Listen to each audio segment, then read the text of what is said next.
Madagascan Fictional Defence Force Update 2023.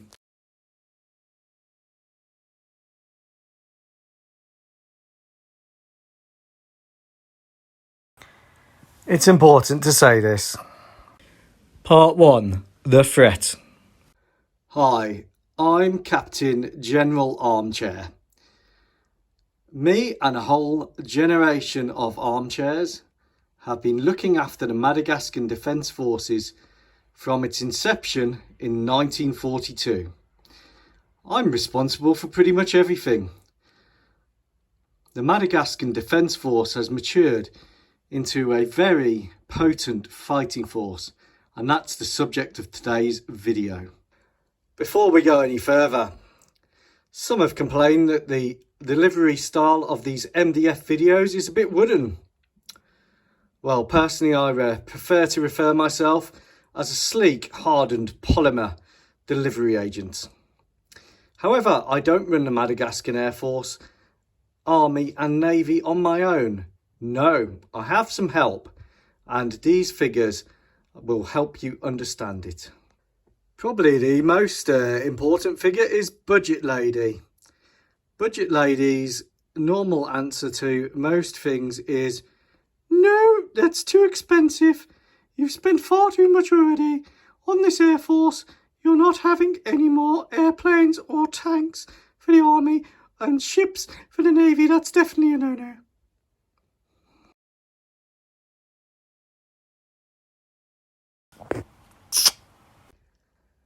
As if Budget Lady wasn't enough of a problem, my nemesis who commands the land forces, Major General Mud Splatter, is also a key figure in this debate. He often says, "What is this, man? Super waste of money. You could have brought 10 tanks for one of these."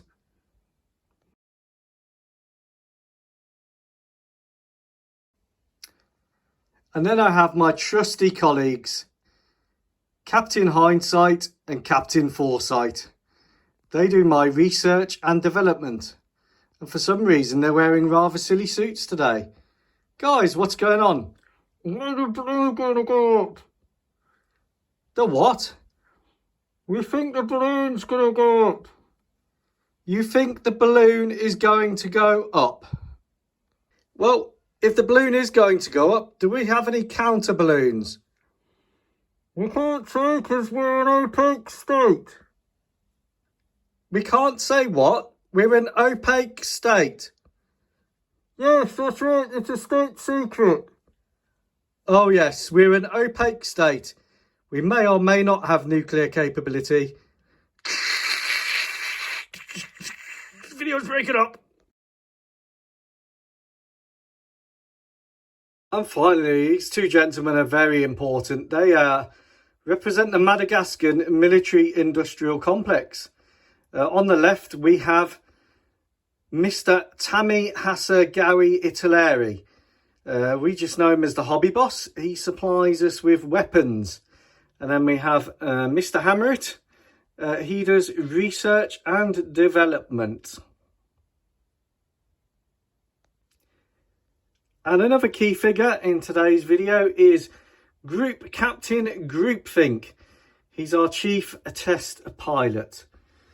And I have some new toys to show you. But there's one very important figure that I need to bring your attention to. And that is the Madagascan president. And here he is inspecting some of the new toys. Today should have been a very happy day. Some of the legacy platforms used by the Madagascan Air Force and Defence Forces for years are finally being retired. New toys have arrived. The culmination of a 10+ year procurement programme. But the Madagascan president is not impressed. Legal disclaimer.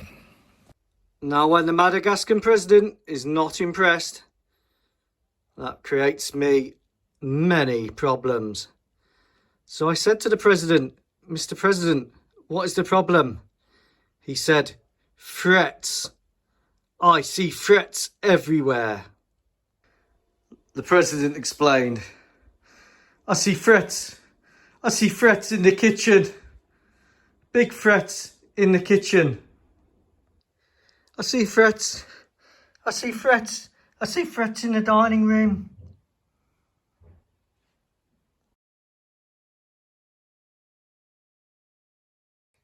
I fear unidentified, unknown animal threats.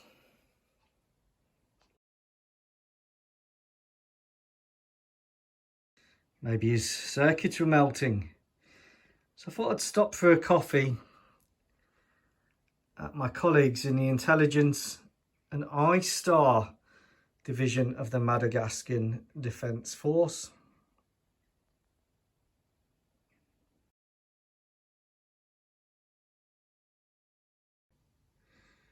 After a long chewing out, because, well, they weren't very happy with the unfinished state of some of their brand new assets. Others are doing okay. Some, they say they can't use very much. They told me what the problem was. They suggested I went and saw General Mudslinger, Mudsplatter, as he understood the problem much better than I did. I went to see the General as he was marching his tanks up and down the hill. And the General said, son, I've got a problem. Every time I march my tanks up and down the hill, fire rains down on them. I said, what do you mean on these? I said, these are the best tanks in the world. They're certainly the most expensive. We're very lucky to have them from our strategic partners. He said, son, every time I move them, they get slotted. Sort it out. I said, no problems. Shouldn't be too hard to resolve, given the amount I've just invested from the Madagascan defence budget into shiny new toys. We have Su-34s replacing the retiring Hustlers. We have Su-30 MKMs made in India with Israeli avionics replacing the Buccaneers. The A-37s have been heavily upgraded to help General Mudsplatter. They're being replaced by brand new Hawks in the Casserole. We've got stealth fighters. Well, low observable fighters. The equivalent of the F-35, brought especially from China due to the amazing price, the FC-31A. And last but not least, as the Gripens are getting a bit long in the tooth, the C and D models, they're being replaced by brand new Chinese J-10C and D fighters, which will take over their role. How can these not stop General Mudsplatter's forces from being wiped out?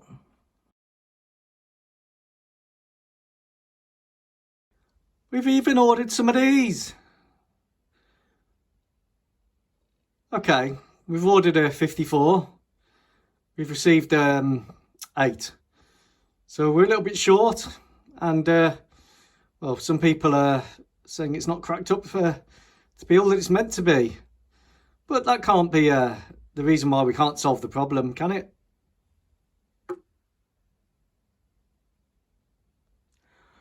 Katsa!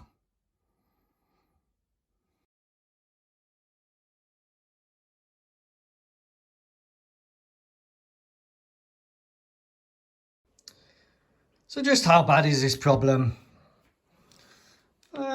It's pretty bad. Integrated air defence system. Prevents medium and high altitude operations. Makes low-level operations costly. It's quite a quick kill chain, in all honesty. Yeah, it's pretty powerful. Outranges most of our weapons. Ooh, yeah. That might be problematic if that's integrated into the system as well. And what are these? Oh, future threats. Cyber. Not really sure what that one is. There's a biological threat there. My son has a very weird imagination. That could represent a future threat. That certainly represents a cyber threat. Gosh, well, put them all together. Got to beat that. If that's integrated with this, those are going to shoot down some PGMs. Medium altitudes out. Oh. I haven't even mentioned pesky drones. General Mudsplatter says you can't even move anywhere without being spotted. These bad guys have really got quite something going on. I'll have to think about this one.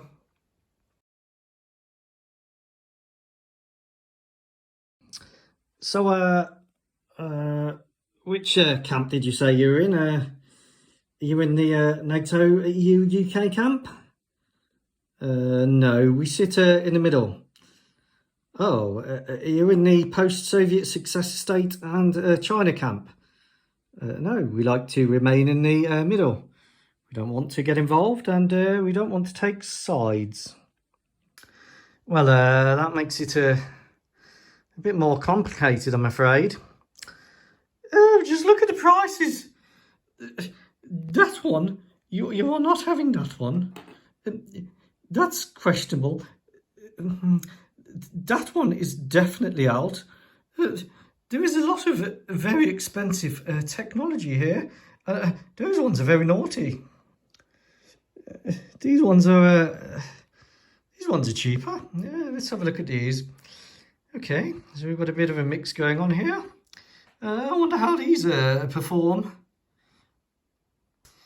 Well, you see, this isn't the only issue you're going to face, I'm afraid. There's another thing I need to explain to you. Katsa! Oh, it's Mr. America. Hi, Mr. America. I would like to buy some weapons to fit onto my post-Soviet successor state and Chinese airframes. No? But I've bought hundreds of aircraft from you in the past. Cut. Saw. Oh, well. Guess this one's excluded. That one's definitely excluded. Those are right because you've got grippins. These are a little naughty. These we have hundreds of already. That one didn't really work. These are a bit obsolete, really. What about the other side? Well, yeah. That one does okay, I guess. Not really sure about these. These require medium altitude delivery, good weather conditions. Not really sure about these either. That one's good. These are good, but untested. And these are, well, quite frankly, they're obsolete. Oh, so we have a massive peer-to-peer threat, and we have limitations upon limitations. Stay tuned for part 2. I promise I will finish the airfield before 2024.